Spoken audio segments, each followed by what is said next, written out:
Fala galera, eu vou mostrar um código para vocês em Python que faz criação e manipulação de arquivo de texto.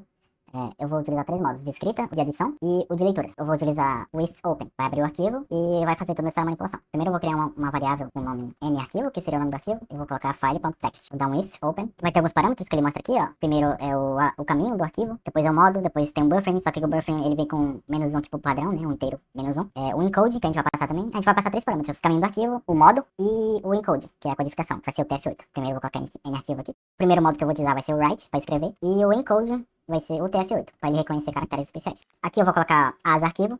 Esse as arquivo aqui, basicamente, é como se ele estivesse pegando toda essa configuração que a gente colocou aqui, ó, abrindo o arquivo, setando o modo de escrita, colocando o TF8 dentro dessa variável, que a gente só pode utilizar ela aqui dentro. Então, se eu colocar um arquivo ponto, eu vou ter acesso a esses métodos que ele permite utilizar, né? Eu vou utilizar o write primeiro, e vou colocar aqui, primeira linha. Eu vou dar uma barra N para dar uma quebra de linha, e eu vou colocar outra linha aqui, segunda linha. Beleza, vou dar um print aqui embaixo, só pra eu falar que foi criado o arquivo. Dá um F5 para executar o código. Beleza, criou aqui, ó. Primeira linha, segunda linha. Ok, escrevemos. Agora a gente vai utilizar o modo A. Antes eu tenho que explicar uma situação aqui. Se eu colocar o W, eu criei o arquivo, né? Se eu colocar o modo W e colocar aqui, por exemplo, terceira linha, ele não vai adicionar. Ele vai sobrescrever o que tinha no arquivo anterior e vai colocar só terceira linha. Então, muito cuidado quando for utilizar o W, né? Se quiser adicionar alguma coisa, você adiciona com A. Eu vou criar de novo aqui. Agora eu vou utilizar o método A e adicionar mais uma linha. Terceira linha. Terceira linha. Vamos lá. Se a gente ver aqui, a gente adicionou mais uma linha. Beleza, esse é o modo append.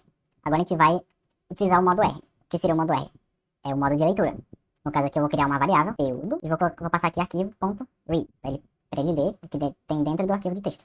Eu vou printar aqui dentro mesmo, conteúdo. Conteúdo, ok.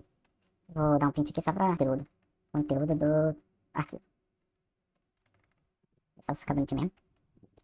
Vamos dar um F5 aqui. E aqui no final vai aparecer o que tem dentro do arquivo.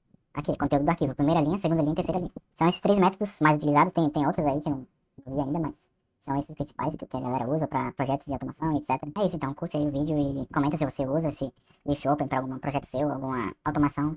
Enfim, valeu.